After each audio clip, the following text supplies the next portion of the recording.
Yes, yes, yes. Okay, here's what the finished product looks like.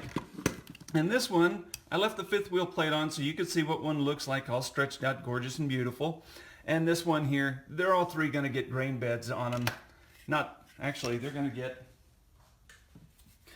one of these beds on them right here, 22-foot high side. Anyway, and then you'll notice DCP wheels on the front of that. These are all getting DCP wheels as well that I have not ordered yet.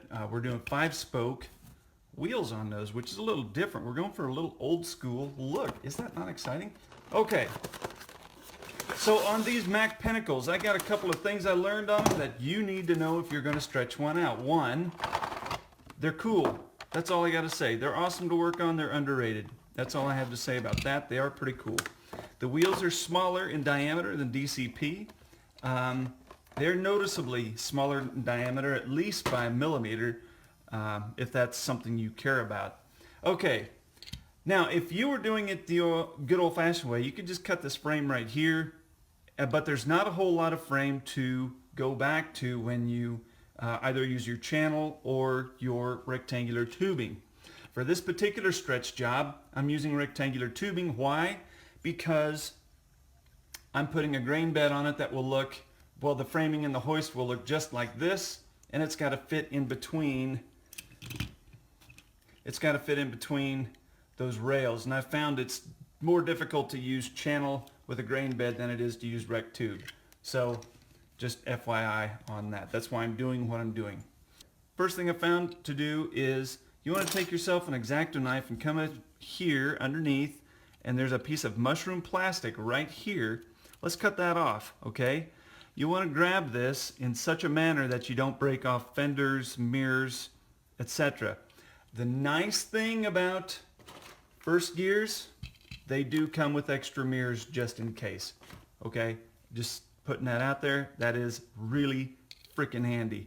Okay, so we're just gonna, and this is difficult. I'm not gonna say there's an easy way to do this or a smart way. You just gotta do it. And I found it's better to do this than to not do it. You don't have to get too carried away with it, but you do need to cut that stuff off. Okay.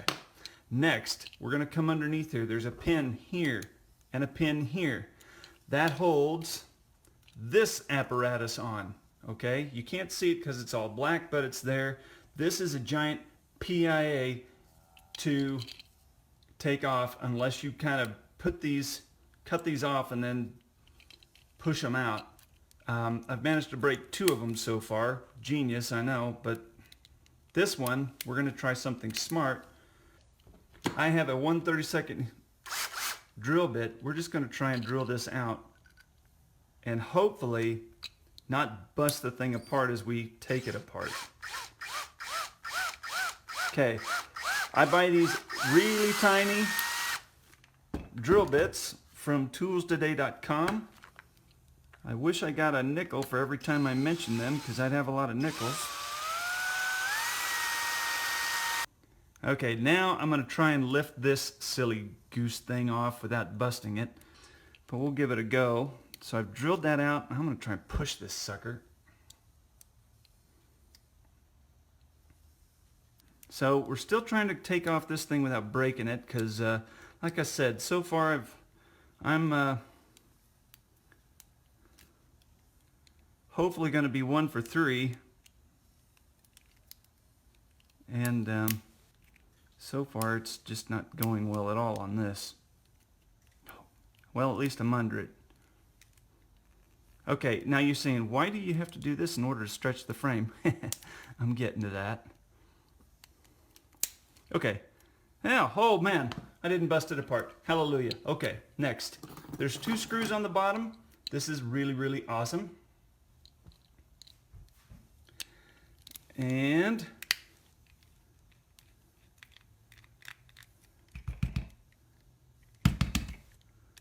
let's try and get that screw out of there. Now, this is just a weird thing, but I noticed I'm keeping the front screw off to one side, and then I'm going to put this rear screw off to another.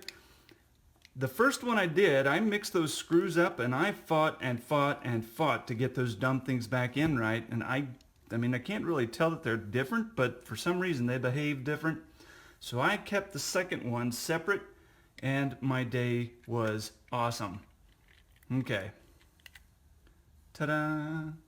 Now, if you do not lift this part off, this little goofy sucker right here, if you don't lift this off by itself, there's just enough glue on these black ones anyways. You'll lift this cab away and that sucker's just going to be stuck there. Now you'll notice I did break both pins even though I tried not to. It's okay. We're just going to glue that back together when we're ready. Okay, we're setting the cab off to the side because that's the only thing I'm doing to the cab is taking it off. This is beautiful. It's all one piece, nice and gorgeous and wonderful. Okay, we're setting that off to the side. Now we're going to cut this frame. Now for my purpose, you guys can do whatever you want, but for my purpose, I'm actually cutting it. Now I got to remember where I cut it. Yeah, I'm cutting it right here. And now this is for a grain bed. If you're only stretching this out just to make it a long frame tractor, you can ignore about the next 5 minutes. But for my grain bed, I'm going to cut this right here, okay, right behind this flat piece. And then I'm actually going to cut this out up to where it breaks right here. Let me get you a little closer look. Okay, so I'm going to cut it right here at the back of my blade. Then I'm going to cut this a groove right here and a groove right here on my saw. And now I'm actually just going to bust this piece of die cast out. Okay? What that's going to do is give me enough frame on both sides that I can get a nice good amount of frame inside that square tubing, and it'll be wonderful. Let's talk about this drive line. We're actually going to discard this drive line because it's too short now, and I'll show you what I'm going to do there. So I just cut that off, no big, and we'll just use a piece of any kind of rod will work to go between here and here. And I'll show you a little trick I learned in the Navy. I wasn't in the Navy, I'm just kidding. About how to fix this up and make it beautiful. All right.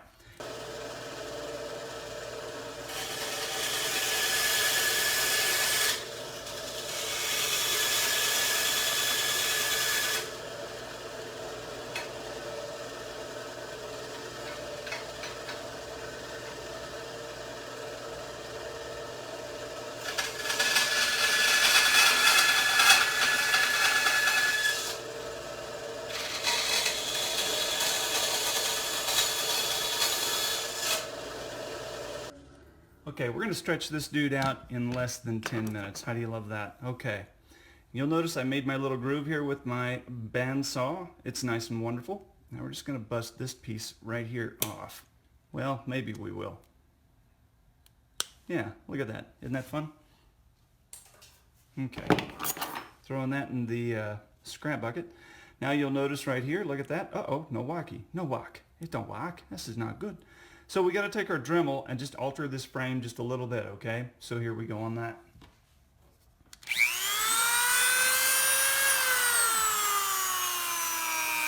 Yeah, we don't need to be in too big a hurry, right? It's just die cast.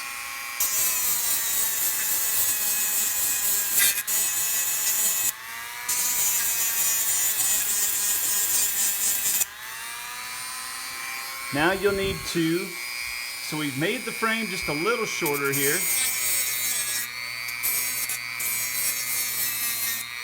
And now it's just a bit too thick, so we got to come in here.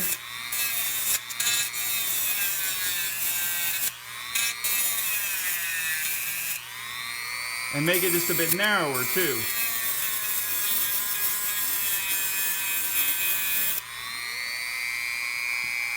And then we got to do it to this side as well.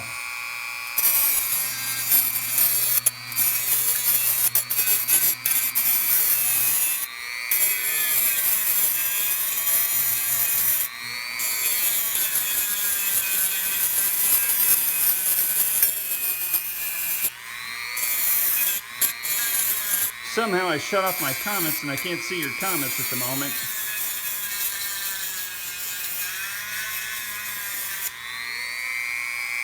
But I'll get that back here in a moment when I'm free.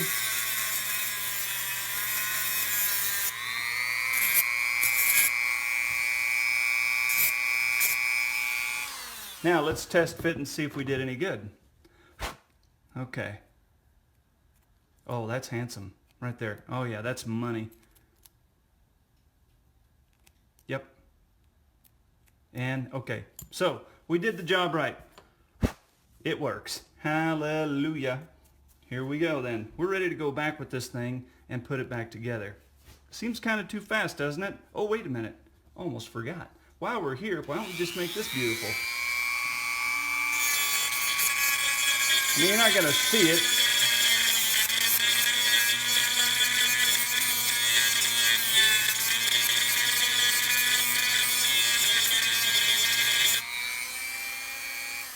You're not actually going to see that, but we know it's there, so we just fix it up. All right. So that was kind of fun, wasn't it? Okay, just blowing off the cab a little bit. So let's see here. Let's do this. I'm getting a little ahead of myself there, aren't I? Oh my gosh. Look at that. Fits right back together, and now look at that. We got all that nice, beautiful frame to glue to. Oh my gosh. Here we go. Now we're putting all that together. Okay. This is looking pretty decent, my friends. Okay, we're going to put this axle on. These are not actually the wheels that are going on it, but I think it's easier to level the frame and everything when you got your wheels back on. Now, remember we kept our two screws separate. This was the front one. We're going to put that one in. And I have no idea if maybe I just cross-threaded that first one, but man, I tell you, that was just a mess. Okay, so I just decided on the second one and this one, we're just going to keep them screws separate. We're going to do the front one in the front and the back one in the back, and that's that. See, I don't see, that's it. Yeah, that doesn't sound right. We're going to loosen that one up a bit. And we'll get this one started well, and then we're going to go. Okay, now I'm happy.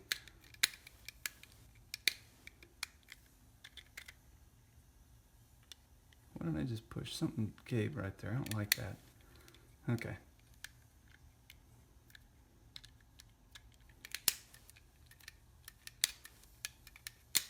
Come on. Yeah, those are just weird.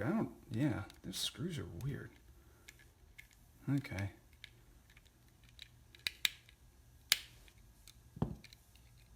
Okay.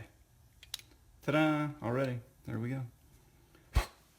Now, we're just going to dry fit these here. Oh, wow, what am I doing here? Getting a little crazy. That's what I'm doing, getting all crazy and wacky. Oh my gosh. Okay. Come on, dude. Get in there. Go to your home. Well, let's try it the other way.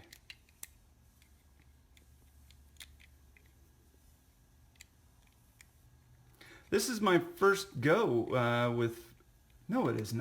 Okay, this is my first go with a first gear Mack. I think I've done some other first gears, I don't recall. But I do like them, I just think they're cool. They're nice to work on.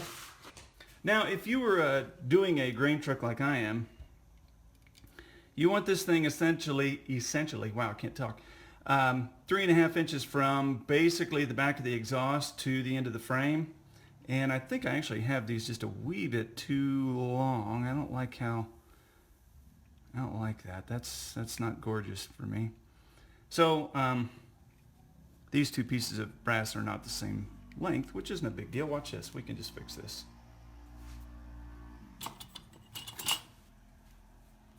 Okay, yeah, I'm happy with that. That's going to work. Okay, we're taking that. Okay, now that I've dry fit everything and I'm looking like yeah, this is actually painted brass. You can see the little shiny brass in there. It's just 30 seconds by 332 rectangular tubing. Buy at the hardware store. It used to be like $2.50 a stick, and I got paid almost $5 a stick for it the other day. God, that was I was surprised. I'm like, whoa, whoa, whoa, what happened to brass? So I'm going to check the price online, and when I'm buying a bunch of other things, just throw a few sticks of brass on it. Here's the brass right here. You can buy it at Hobby Link, Hobby Town, Hobby here, Hobby there, Hobby everywhere. You can buy that brass about anywhere online. Just Google it and you'll come up with it. It's on Amazon. You can buy it anywhere you want to buy it, basically. Okay, something's not quite smelling delicious. Okay, yeah, I guess it's going to be all right. I think, okay. Just getting a little excited, I guess. All right.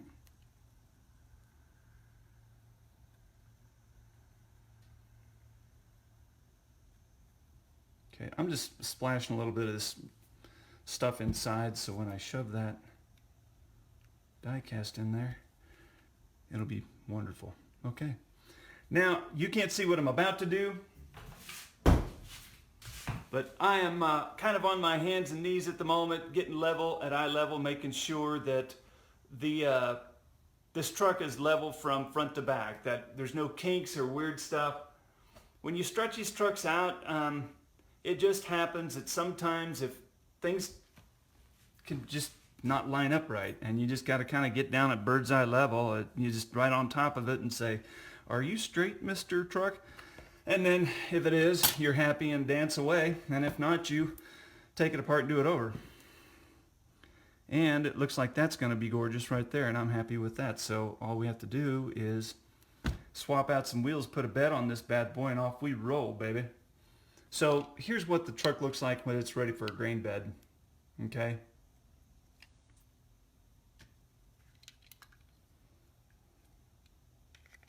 And the way I made these,